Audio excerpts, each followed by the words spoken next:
Halo, selamat datang di video learning uang dan pasar keuangan bersama saya Lisa. Di sesi kali ini, kita akan belajar tentang interaksi antar institusi pasar keuangan dan kebijakan fiskal dan pasar keuangan ya PLNers. Yuk, mari kita mulai. Interaksi antar institusi pasar keuangan. Kebijakan moneter akan memicu terjadinya interaksi antar institusi di pasar keuangan. Efek substitusi antar portofolio pasar keuangan merupakan salah satu bentuk interaksi yang lazim. Kontraksi moneter yang mendorong terjadinya kenaikan suku bunga akan membuat nilai imbal hasil surat berharga bank sentral, obligasi maupun simpanan atau khususnya deposito menjadi lebih atraktif. Kondisi ini mendorong investor untuk mengalihkan investasinya dari pasar modal saham ke perbankan atau pasar obligasi. Dari sisi ekspektasi, kontraksi moneter akan mengurangi konsumsi yang pada gilirannya akan mengurangi produksi dan keuntungan perusahaan sehingga dividen yang diberikan akan turun PLNers. Selain itu, kontraksi moneter juga meningkatkan kewajiban dan memperburuk cash flow perusahaan. Kedua alasan tersebut akan menurunkan gairah di pasar modal PLNers, sehingga harga saham terpangkas.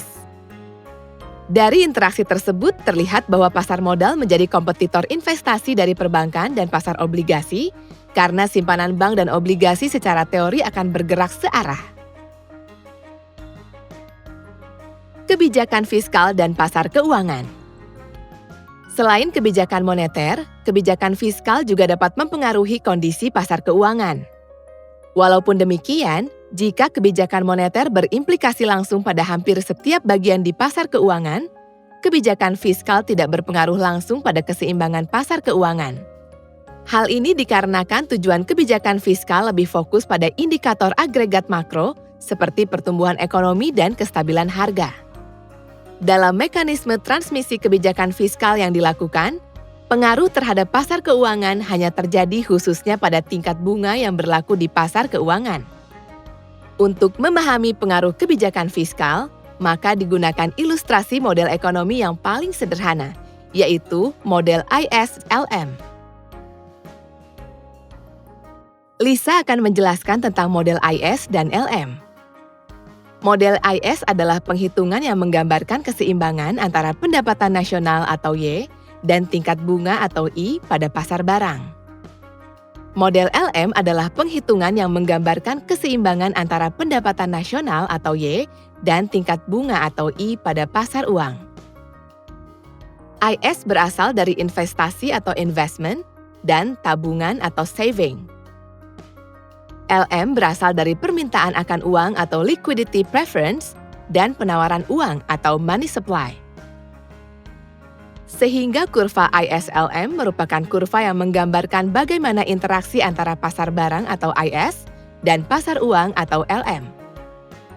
Kurva IS-LM mempresentasikan model IS-LM yang menunjukkan keseimbangan antara tingkat suku bunga dan pendapatan nasional atau output dalam jangka pendek atau short run equilibrium. Berikut Lisa ilustrasikan kurva LM dan IS dampak kebijakan fiskal ekspansif.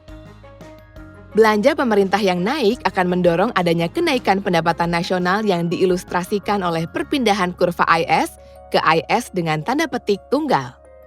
Lalu, hal tersebut menyebabkan permintaan uang juga meningkat sehingga kemudian mendorong kenaikan tingkat bunga.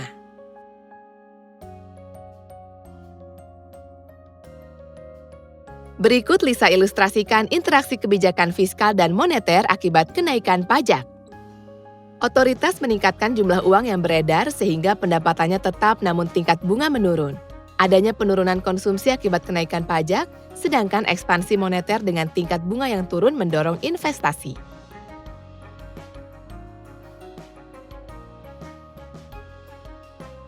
Terima kasih PLNers, sampai bertemu dengan Lisa di video learning berikutnya ya.